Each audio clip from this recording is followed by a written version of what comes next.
183장 찬양하겠습니다.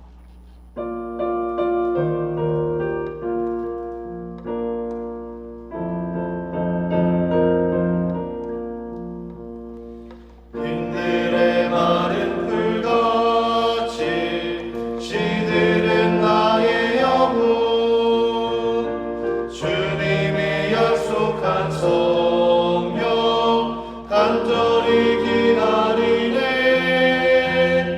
가물음의 마른 땅에 단비를 내리시듯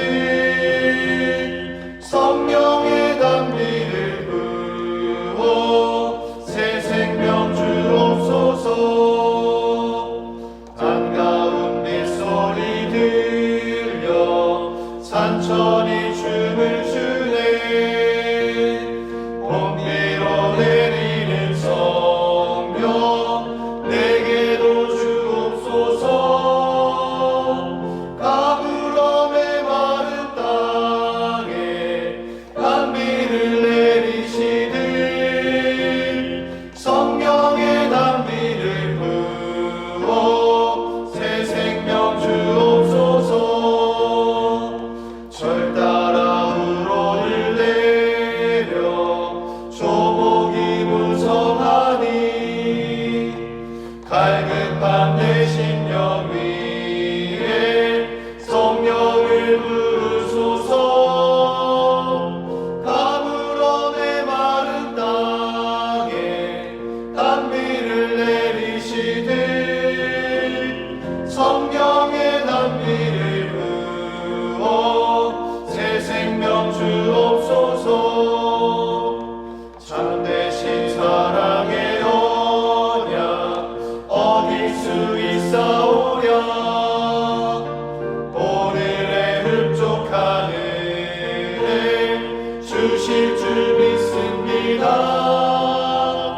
가물음의 마른 땅에 단비를 내리시듯 성령의 단비를 부어 새 생명 주옵소서. 아멘. 다 함께 기도드리겠습니다. 사랑과 은혜가 충만하신 하나님 아버지, 2023년 6월 28일 새 하루를 열어주시고 주님께 나와 이 하루를 시작하게 하시니 감사합니다. 오늘도 주님의 은혜 아래 거하는 복된 하루 되게 도와 주시옵소서. 우리를 지켜주셔서 혼탁한 세상 속에서 거룩하고 정결하고 흠이 없는 백성들로 나아가는 오늘 하루 되게 도와 주시옵소서. 주님, 특별히 우리 수유제일교회 여름 사역을 위해 은혜 내려주시고 모든 시간들이 하나님을 깊이 경험할 수 있는 은혜의 시간 되게 도와주시옵소서. 미라클 썸머스쿨을 통하여 자녀들이 예수를 주로 고백하며 복음에 붙들리는 은혜의 역사가 일어나게 도와주시고, 남녀 여름 수련회를 통하여 회원들의 삶이 변화되고 믿음의 결단이 일어나게 하여 주시옵소서. 또한 돈돔 수유제일교회를 통해 캄보디아 땅에 복음의 열매들이 나타나는 역사가 일어나게 도와주시옵소서. 그래야 해서 이 모든 일들을 통하여 우리 수유제일교회 새로운 역사가 일어나는 첫걸음이 되게 하여 주시옵소서.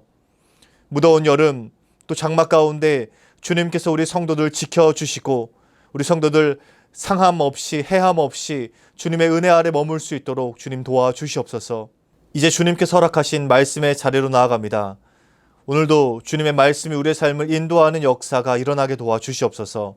감사드리며 우리 구주 예수 그리스도의 이름으로 기도드립니다. 아멘. 오늘 통독할 말씀은 사무엘하 5장입니다. 이스라엘 모든 지파가 헤브론에 이르러 다윗에게 나와 이르되, 보소서, 우리는 왕의 한 고륙이니이다. 전에 곧 사울이 우리의 왕이 되었을 때에도 이스라엘을 거느려 출입하게 하신 분은 왕이시었고, 여호와께서도 왕에게 말씀하시기를 내가 내 백성 이스라엘의 목자가 되며 내가 이스라엘의 주권자가 되리라 하셨나이다 하니라. 이에 이스라엘 모든 장로가 헤브론에 이르러 왕에게 나아오매 다윗 왕이 헤브론에서 여호와 앞에 그들과 언약을 맺음에 그들이 다윗에게 기름을 부어 이스라엘 왕으로 삼으니라. 다윗이 나이가 30세에 왕위에 올라 40년 동안 다스렸을 때 헤브론에서 7년 6개월 동안 유다를 다스렸고 예루살렘에서 33년 동안 온 이스라엘과 유다를 다스렸더라. 왕과 그의 부하들이 예루살렘으로 가서 그 땅 주민 여부스 사람을 치려하매 그 사람들이 다윗에게 이르되 내가 결코 이리로 들어오지 못하리라. 맹인과 다리 저는 자라도 너를 물리치리라 하니 그들 생각에는 다윗이 이리로 들어오지 못하리라 함이나 다윗이 시온 산성을 빼앗았으니 이는 다윗성이더라. 그날에 다윗이 이르기를 누구든지 여부스 사람을 치거든 물깃는 대로 올라가서 다윗의 마음에 미워하는 다리 저는 사람과 맹인을 치라 하였으므로 속담이 되어 이르기를 맹인과 다리 저는 사람은 집에 들어오지 못하리라 하더라. 다윗이 그 산성에 살면서 다윗성이라 이름하고 다윗이 밀로에서부터 안으로 성을 둘러싸으니라. 만군의 하나님 여호와께서 함께 계시니 다윗이 점점 강성하여 가니라. 두로왕 히람이 다윗에게 사절들과 백향목과 목수와 석수를 보내매 그들이 다윗을 위하여 집을 지으니 다윗이 여호와께서 자기를 세우사 이스라엘 왕으로 삼으신 것과 그의 백성 이스라엘을 위하여 그 나라를 높이신 것을 알았더라. 다윗이 헤브론에서 올라온 후에 예루살렘에서 처첩들을 더 두었으므로 아들과 딸들이 또 다윗에게서 나니 예루살렘에서 그에게서 난 자들의 이름은 삼무아와 소밥과 나단과 솔로몬과 이팔과 엘리수아와 네벡과 야비아와 엘리사마와 엘야다와 엘리벨렛이었더라. 이스라엘이 다윗에게 기름을 부어 이스라엘 왕으로 삼았다 함을 블레셋 사람들이 듣고 블레셋 사람들이 다윗을 찾으러 다 올라오매 다윗이 듣고 요새로 나가니라. 블레셋 사람들이 이미 이르러 르바임 골짜기에 가득한지라. 다윗이 여호와께 여쭈어 이르되 내가 블레셋 사람에게로 올라가리이까 여호와께서 그들을 내 손에 넘기시겠나이까 하니 여호와께서 다윗에게 말씀하시되 올라가라 내가 반드시 블레셋 사람을 내 손에 넘기리라 하신지라. 다윗이 바알 브라심에 이르러 거기서 그들을 치고 다윗이 말하되 여호와께서 물을 흩음같이 내 앞에서 내 대적을 흩으셨다 하므로 그곳 이름을 바알 브라심이라 부르니라. 거기서 블레셋 사람들이 그들의 우상을 버렸으므로 다윗과 그의 부하들을 치우니라. 블레셋 사람들이 다시 올라와서 르바임 골짜기에 가득한지라. 다윗이 여호와께 여쭈니 이르시되 올라가지 말고 그들 뒤로 돌아서 뽕나무 숲을 맞은편에서 그들을 기습하되 뽕나무 꼭대기에서 걸음 걷는 소리가 들리거든 곧 공격하라. 그때 여호와가 너보다 앞서 나아가서 블레셋 군대를 치리라 하신지라. 이에 다윗이 여호와의 명령대로 행하여 블레셋 사람을 쳐서 게바에서 게셀까지 이르니라. 아멘. 왕이 되기 위한 필요 조건이란 제목으로 말씀 전하겠습니다. 오늘 말씀에는 다윗이 온 이스라엘의 왕으로 등극하는 장면이 기록되어 있습니다. 우선 그 말씀부터 한번 읽어보겠습니다. 3절입니다. 이에 이스라엘 모든 장로가 헤브론에 이르러 왕에게 나아오매 다윗 왕이 헤브론에서 여호와 앞에 그들과 언약을 맺음에 그들이 다윗에게 기름을 부어 이스라엘 왕으로 삼으니라. 드디어 다윗이 긴 인고의 세월을 견디고 온 이스라엘의 왕이 되었습니다. 소년 시절 사무엘에게 기름 부음을 받은 뒤에 이제서야 이스라엘의 왕이 됩니다.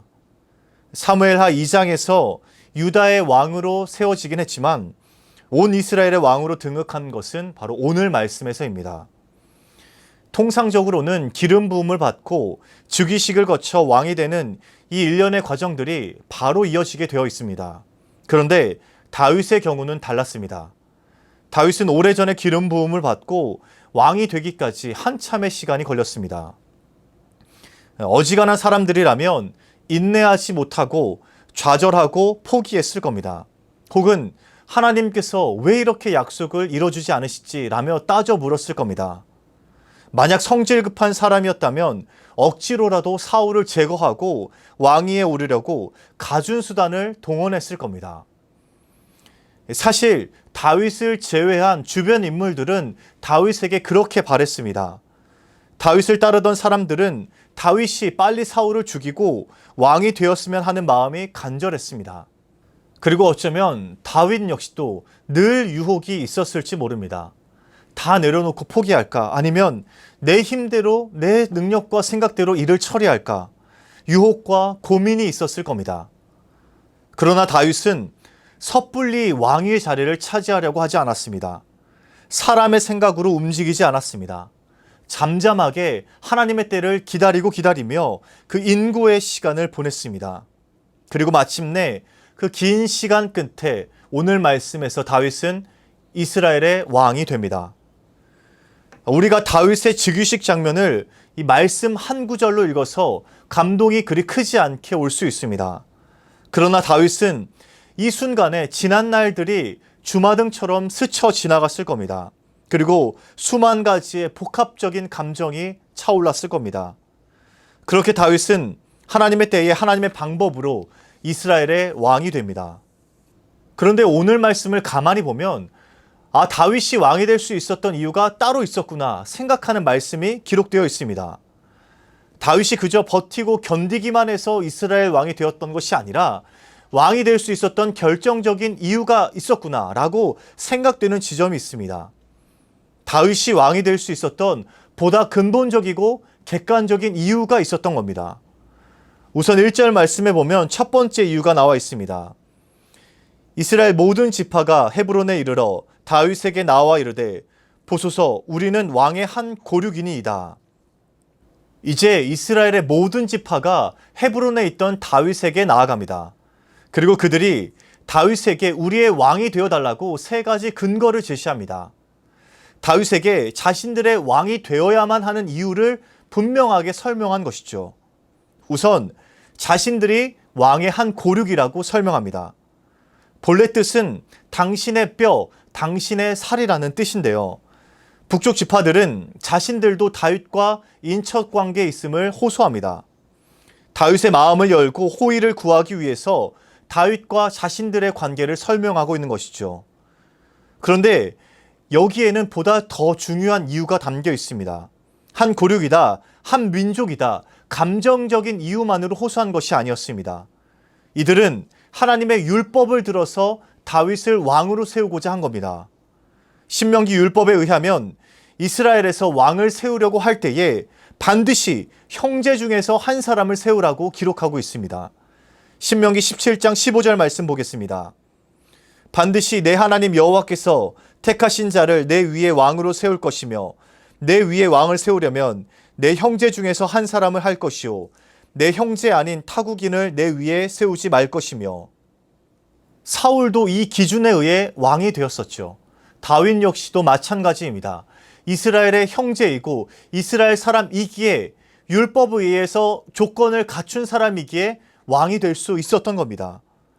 다윗이 인기가 많고 훌륭해서 왕의 자리에 앉은 것이 아니라 율법에 의해서 왕의 기준을 충족했기에 왕이 될 수 있었던 겁니다.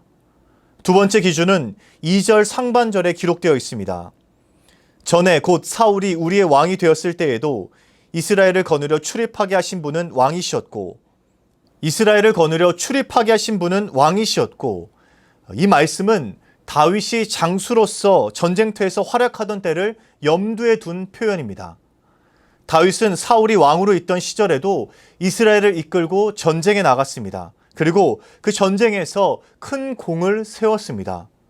골리앗을 무찌른 경험도 있었죠.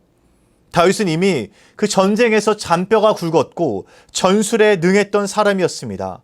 그래서 이스라엘 사람들은 다윗을 왕으로 세우고자 했던 것이죠. 이것을 분명하게 언급하는 이유가 있습니다. 당시 이스라엘에서 왕의 가장 중요한 임무 두 가지가 있었는데요.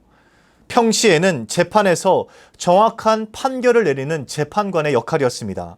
그리고 전시에는 통수권자가 되어서 전쟁을 지휘해야 합니다. 이것이 왕의 중요한 두 가지 역할이었습니다. 그런데 이스라엘 사람들이 다윗 왕을 알아보고 다윗에게 이 근거를 가지고 나아갔던 겁니다. 다윗 왕은 이미 사울 왕 때부터 전쟁에 능했고 전쟁에서 우리를 이끌어서 승리를 주셨습니다. 다윗 왕의 그 능력을 알아보고 다윗을 왕으로 세우고자 했던 것이죠. 다윗은 이미 군사 지도자로서 충분한 자격이 있었다는 뜻입니다. 전쟁에 능하고 탁월했다는 것을 이스라엘은 이미 알고 있었습니다. 다윗은 이렇게 준비된 왕이었고 왕이 될 만한 충분한 근거가 있었습니다. 그래서 이스라엘은 다윗을 왕으로 삼고자 했던 것이죠. 마지막 세 번째는 2절 하반절에 나와 있습니다. 여호와께서도 왕에게 말씀하시기를 내가 내 백성 이스라엘의 목자가 되며 내가 이스라엘의 주권자가 되리라 하셨나이다 하니라. 원래 이 목자와 주권자는 왕을 일컫는 용어로 사용되었습니다. 하나님께서 그렇게 다윗을 이스라엘의 목자와 주권자로 세우신 겁니다. 사실 이 앞에 나왔던 두 가지 요건이 충족되더라도 이 세 번째 요건이 충족되지 않는다면 왕이 될 수 없었습니다. 분명 다윗은 하나님께서 이스라엘의 목자와 주권자로 세워주셨기 때문에 이스라엘의 왕이 될 수 있었던 것이죠. 앞에 두 가지가 왕이 되기 위한 충분 조건이었다면 이 세 번째 조건은 왕이 되기 위한 필요 조건이었습니다. 다윗이 왕이 될 수 있었던 가장 결정적인 이유는 하나님께 기름 부음을 받았고 하나님이 약속하셨다는 사실입니다. 그리고 지금 이스라엘은 하나님의 약속을 근거로 들어서 다윗에게 나아갔고 다윗을 이스라엘의 왕으로 높이고 있습니다. 우리 3절 말씀 다시 한번 읽어보겠습니다. 이에 이스라엘 모든 장로가 헤브론에 이르러 왕에게 나아오매 다윗 왕이 헤브론에서 여호와 앞에 그들과 언약을 맺음에 그들이 다윗에게 기름을 부어 이스라엘 왕으로 삼으니라. 오늘 말씀에서 우리는 다윗이 왕이 되었다는 사실에만 주목할 수 있습니다. 그러나 우리는 다윗이 왕이 될 수 있었던 이유에 주목해야 합니다. 조금 더 극적으로 표현하면 다윗이 이스라엘의 왕이 되어야만 했던 이유에 주목해야 합니다. 오늘 말씀을 통해 우리는 분명하게 기억해야 합니다. 다윗이 왕이 될 수 있었던 가장 결정적인 이유는 하나님께서 선택하셨다는 사실입니다. 만약 하나님이 선택하시지 않고 하나님이 은혜 베푸시지 않았다면 다윗은 결코 이스라엘의 왕이 될 수 없었습니다. 우리는 이 사실을 잊지 말아야 합니다. 물론 다윗도 다윗 나름대로 노력하고 이 오랜 시간 동안 준비하며 기다렸습니다. 왕이 되기 위해 노력을 했을 겁니다. 그러나 이 모든 것들은 하나님께서 선택하셔야만 가능했던 일이고 하나님께서 약속을 지키셔야만 이루어질 수 있었던 일입니다. 사랑하는 수유제일교 성도 여러분, 우리의 삶은 우리가 이룬 것이 아닙니다. 하나님의 은혜가 없었다면 그 시작부터 불가능했습니다. 다윗이 한 일은 하나님의 선택에 대한 응답이었고 하나님의 은혜를 위한 준비였습니다. 다윗의 삶을 기억하셔서 하나님의 은혜의 때를 준비하는 인생들 되시기 바랍니다. 하나님의 은혜가 없었으면 우리 인생의 시작과 끝이 없음을 기억하고 그 은혜에 응답하는 저와 여러분 되시길 주님의 이름으로 축복합니다. 사랑의 하나님, 오늘 말씀을 통해 다윗이 왕이 될 수 있었던 그 필요 조건을 다시 한번 보게 하시니 감사합니다. 다윗이 왕이 될 수 있었던 결정적인 이유는 하나님께서 선택하시고 하나님께서 은혜 베푸셨기에 가능했습니다. 하나님의 선택과 은혜가 없었다면 우리 인생이 시작조차 할 수 없었음을 기억하며 그 하나님께 모든 것을 맡기고 나아가는 우리 모두 되게 도와 주시옵소서. 연하의 주님 가르치신 기도를 드리오니 하늘에 계신 우리 아버지, 아버지의 이름을 거룩하게 하시며 아버지의 나라가 오게 하시며 아버지의 뜻이 하늘에서와 같이 땅에서도 이루어지게 하소서. 오늘 우리에게 일용할 양식을 주시고 우리가 우리에게 잘못한 사람을 용서하여 준 것 같이 우리 죄를 용서하여 주시고 우리를 시험에 빠지지 않게 하시고 악에서 구하소서. 나라와 권능과 영광이 영원히 아버지의 것입니다. 아멘.